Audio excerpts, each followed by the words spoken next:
This is Richard Fowler. I'm John Kilpatrick with Oklahoma Aikido, Louisville, Kentucky. And recently we made a video showing the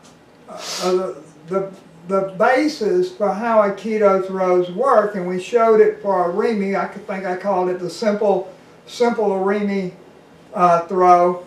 And now we'll do the same thing for Tenkan. With Arimi, when I do the throw, the Arimi looks like this. Let's see. This one? Yeah. Change on me. The Arimi is like this. Well, on this one, I take his balance forward, and then before he gets to step, I step in front of him and throw through him.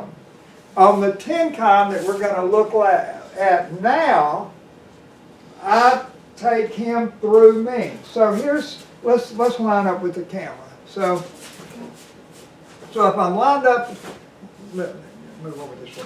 There we go. So if I'm here on a Tenkan, when I do it, I'm going to throw here and pull him through me. So to make that work, there are a couple of things that have to happen. One is my foot is by his foot. So he can't just step forward with this foot when I pull on his arm. And so if I just stand here and pull him into me, he ends up on my back. So I just end up like this, and that's not suitable. I have to, as I do this, I have to shift and get out of the way. So I'm pulling him through me, but I've moved out of the way. And the other thing is, normally when we do it the way this is normally taught, and you know nothing I do is normal, but you don't drop the arm. You just pull him around, and he steps like that, and he catches himself, and then you do some other throw. But if you're looking at this as the basis for throwing, as I bring him around, I drop his arm so that he can't catch himself on that foot. So I come around, and you get your throw there.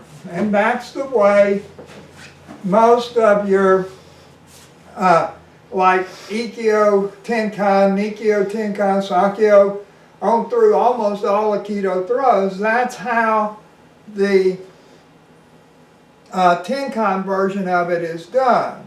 Now you can also do this Tenkan in front of him. And so if we're here, yeah, I guess it'd be better to line up with the camera. Yeah. So if I'm standing here in front of him, I can pull him forward and drop so that he cannot really step forward with that foot, and we can do a Tenkan movement to the front. And here, this, you know, I've caught him, we're really kind of judo style, but it would be like if he's just swung at me with a yokomen or something, I would catch that and move with it and step back and take him down here. So this is a wonderful exercise to practice doing this basic movement. Once you get this basic movement, then you understand, and if you do this one for the Tenkan and the other Arimi exercise I showed last time, that gives you your basic structure breaking for almost all of your techniques. And you know, I've done other videos on structure breaking where I talk about the rotation and the extension and the drop. Well, this is the same thing, but in this one we've got the checking where I'm standing, I've checked his feet so that he can't move and catch himself.